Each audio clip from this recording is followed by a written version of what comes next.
ভেবেছেন ঢের হয়েছে মেয়ে মানুষের খবরের কাগজ পড়া, এবার দাড়ি টানার পালা।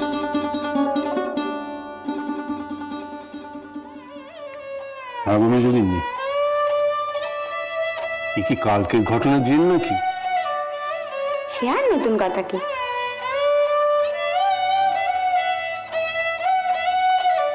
আমি মাঝে মাঝে ভাবি জানো, আমাদের বোধ ভায়া এরম অলসী হলো কি করে? আপনি কিন্তু আমার পাপের সমুদ্রে আরো 1 ঘটি পাপ বাড়িয়ে দিলেন। দাঁড়িয়ে দাঁড়িয়ে প্রতিনিন্দা শোনাও যে পাপ, তবে মেজগিন্নি কোনো কালে পাপের ভয় করেনি।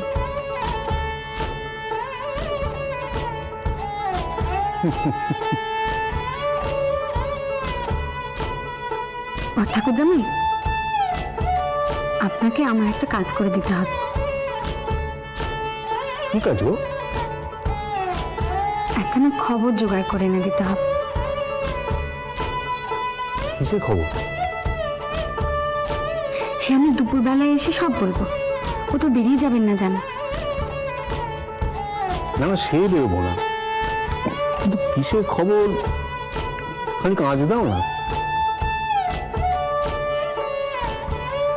একজনের খবর, তাকে আপনিও ভারী চেনেন। সর্বনাশ, তুমি যে আমার হৃদস্পন্দন বাড়িয়ে দিচ্ছ গো মেজগিন্নি। ব্যাপারটা কি বলো তুমি? সাংঘাতিক কিছু?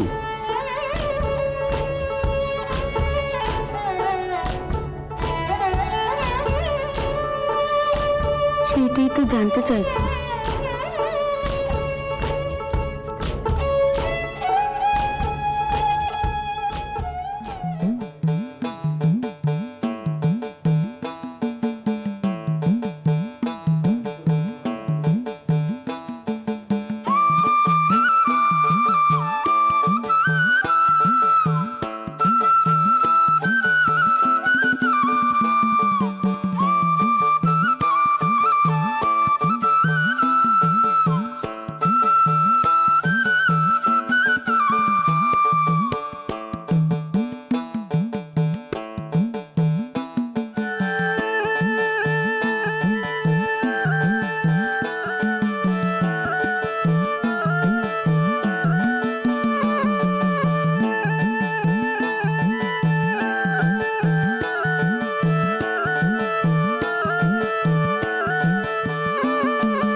মেজো আমি ঘরে আয়নার সামনে দাঁড়িয়ে ভুষ আসছিল।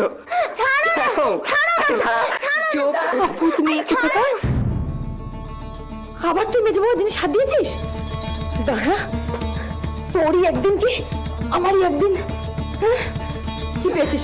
মারবে না কিন্তু, মারবে না, মারবে না। কি করেছি? মেজে করিয়ে তো মাকে। এই মেজে করি মাকে? তার জিনিস সে মাকে, তুই কেন হাত দিয়েছিস? কেন হাত দেবো না? আমারও ভালো লাগে। ভালো লাগে? ভালো লাগা বার করছি আমি। মেয়েটা তোকে হাজার দিন বলেছে না? দেখেছিস? দেখেছিস? নিজের মুখের কি অবস্থা করেছে দেখেছিস?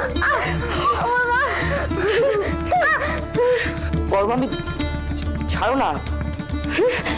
আমার হাড় মাস জ্বালিয়ে খেলে তোকে মেরে না ফেলা পর্যন্ত আমার শান্তি নেই।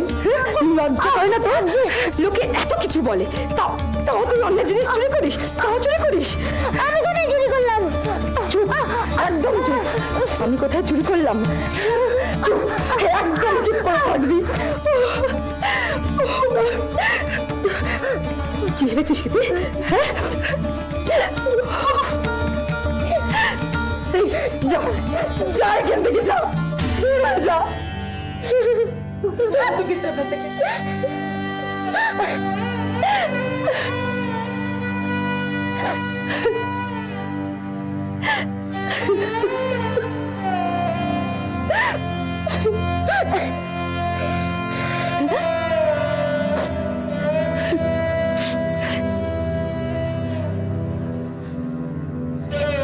এদিকে আয়। আয়। আমি বলছি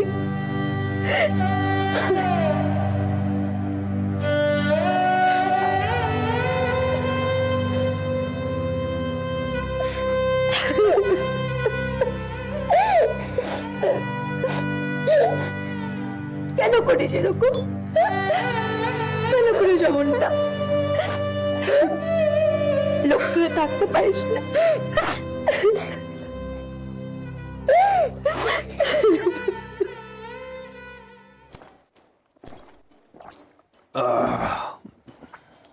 এই নিন আপনার উপরি পান। এনেছো? বাহ, বুঝলে মেজগিনি, পাহাড়ে গিয়ে এমনিতে তো সবই ভালো, কিন্তু একটি জিনিসের অভাবে বড় কষ্ট পেয়েছি বুঝলে। আমার সাহেব বন্ধুটি আবার এটি স্পর্শ করেন না।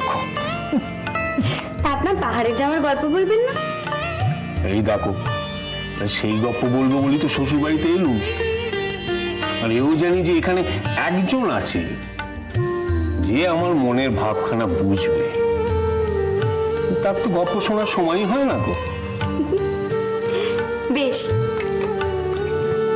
এই আমি বসলুম, আপনি বলুন। আমিও শুনবো। তুই আবার শুনবি? হ্যাঁ, দাঁড়া, আমি আগে মেজো মামির পাশে গিয়ে বসি। বাহ, এমন শ্রোতার দল পাওয়া তো ভাগ্যের ব্যাপার।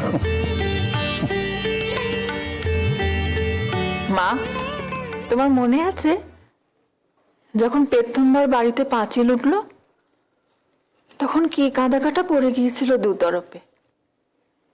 আদিক্ষেতা করিস নি তো? সব কুমিরের কান্না, ওদের তো চিনিস না। ওই হার হাওয়াতে এগুলোর চোখের জলকে আমি বিশ্বাস করি না। না না মা, ওরা অতটা খারাপ নয়।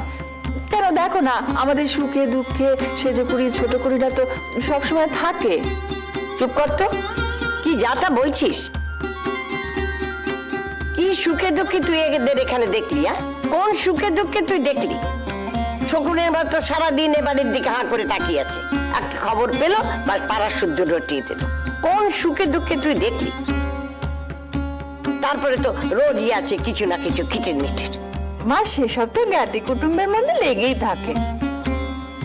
যাই বলো তাই বলো, ওরা কিন্তু তোমায় খুব মানতো, এখনো মাননি করে।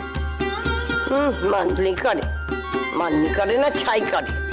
আর এমনিতে মাননি করতো না, তারা জানে যে কতরে খাটবে কে না মুক্ত বামনি আছে। আর বউগুলো তো সব অকম্মার ঢেকি, নড়তে চড়তে বেলা কাবার হয়ে যায়। সে তো আমরা দেখেইছি। তবে আর এখন বউদের কত আদিক্ষেতা, ননির পুতুলের মাথা সব করে বেড়াচ্ছে। আমি একা হাতে এই গোষ্ঠী সামলেছি আর তোদেরও মানুষ করেছি। গোষ্ঠী না গোষ্ঠী, কেমন হই হই লেগে থাকতো না বাড়িটা? সবাই একসঙ্গে থাকার মজাটাই আলাদা, না মা? আচ্ছা মা, এই বাড়িটায় তো আর কখনো ঘর বানিয়ে আমরা থাকতে পারি। একদিন হয়ে গেল তো, কেমন একটা মায়া পড়ে গেছে। আমার যেন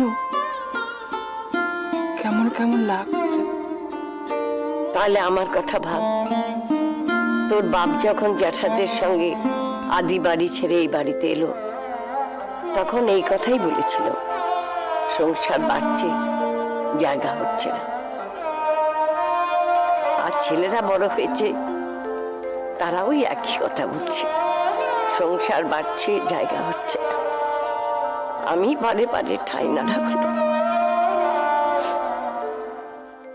চোখে না দেখলে এমন রূপ আমি বিশ্বাস করতাম না গো। ধরো কি এই আমি দাঁড়িয়ে রয়েছি, চারপাশটা অন্ধকার, বড় বড় গাছগুলোর মাঝখানে আমি দাঁড়িয়ে রয়েছি। তোমার ভয় করছিল না? না, ভয় নয়, সে এমন এক অনুভূতি, তখন ওইসব ভয়, উদ্বেগ, চিন্তা এসব ধারে কাছে আসে না। আমার হাত ধরে তো রয়েছে সেই খাঁদা নাকা ছেলেটা, গাড়ি ছোপ ছোপ ময়লা, গায়ের গরম জামখানায় চিমটি কাটলে এবারে নোংরা ওঠে, আর নাক দিয়ে তো অবিরল ধার গড়াচ্ছে। কিন্তু বুঝলাম মেজগিন্নি, তার চোখ দুটি এমন ঝকঝকে চোখ আমি জীবনে দেখিনি গো। সে আমার ভাষা বুঝেনি, আমিও তার ভাষা বুঝিনি। আমার হাত ধরে একটা জায়গায় এনে দাঁড় করালে, আমি কথা কইতে গেলাম, তা আমার আঙুল দিয়ে চুপ করতে বললে, তারপর হাতের ইশারায় দেখালে।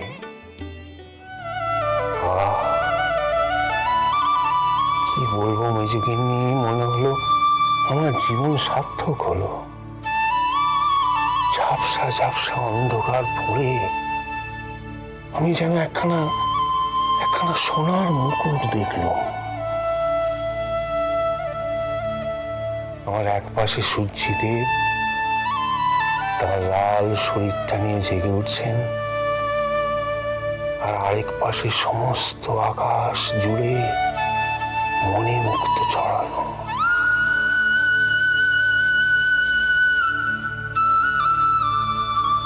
মেজগিন্নি, কি বলবো তোমাকে, সেখানে দাঁড়িয়ে আমার মনে হলো আমি নিখাদ জীবনে অনেক পুণ্য করেছি।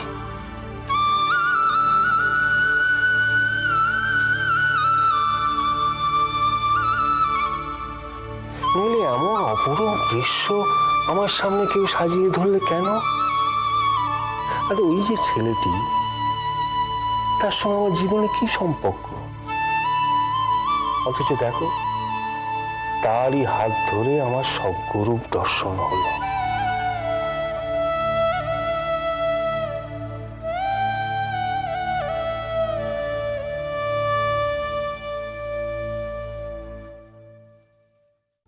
আর ওই যে ছেলেটি, তার সঙ্গে আমার জীবনে কি সম্পর্ক? অথচ দেখো, তারই হাত ধরে আমার সর্বরূপ দর্শন হলো। কে জানে মানুষ কাকে ঈশ্বর মানে, কাকে গুরু মানে? আমার কাছে তো সেই ঈশ্বর, সেই গুরু।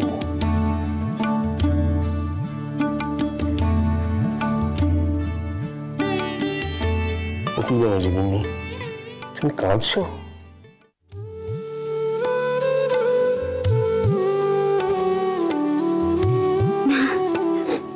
আপনি এমন করে বলছিলেন, মনে হলো যেন আমি সেইখানটা পৌঁছে গেছি। দেখেছো, বললুম আমার গপ্প বলা একজনের কাছেই সার্থক। ঠাকুর জামাই, জানেন আমিও না বহুবার বহুদিন সূর্যোদয় দেখেছি আমাদের এই বাড়িখানার ছাদটা থেকে। কেউ জানতেও পারি বাড়ির বউ অত সকালে ছাদে ওঠে। জানলে হয়তো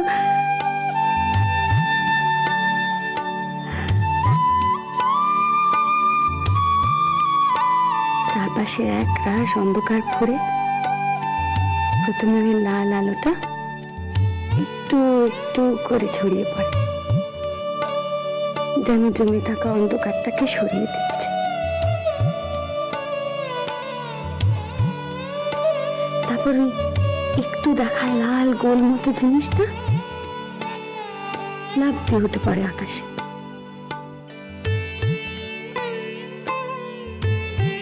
আর তারপর আপনার সামনে সে মণিমুক্ত ছড়ায় সারা আকাশ জুড়ে, আমার চোখের সামনে ভেসে আসে পাশের বাড়ির তোলা উনুনের ধূম। কেমন যেন মনে হয় সূর্যদেব যেন ঝাপসা হয়ে আসছে, আর তখনই মেজে বউয়ের কাপড়িও ফুরোয়।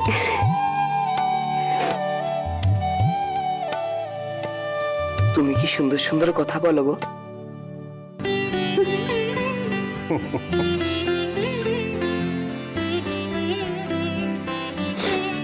মেজগিন্নি একখানা কথা ভুল বলেছিলাম গো। ওই যে ছেলেটির উজ্জ্বল চোখের কথা বলল, অমন চোখ এই সংসারে আমি আরেকটি দেখেছি, ঝকঝকে। এই সংসারের হাজার কষ্ট তা ম্লান করতে পারেনি গো।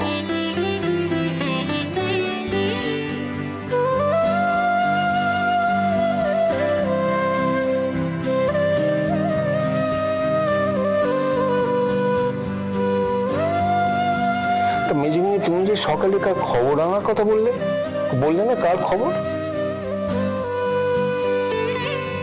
দেখেছেন, আপনি এমন সব গল্প বললেন আমার সব গুলিয়ে গেল। এখনই আসছি।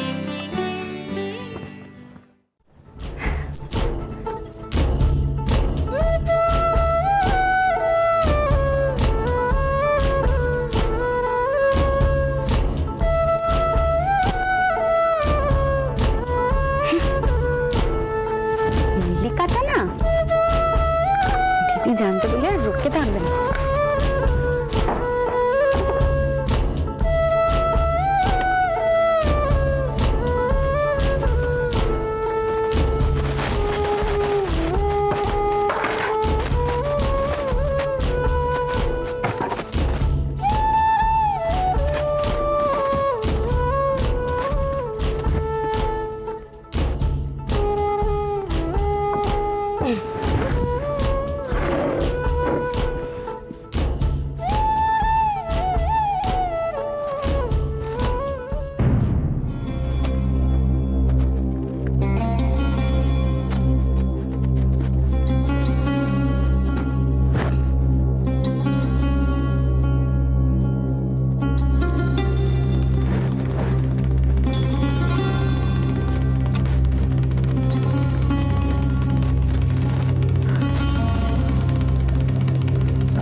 আমি কাল থেকে কাগজ আনা বন্ধ করে দেবো।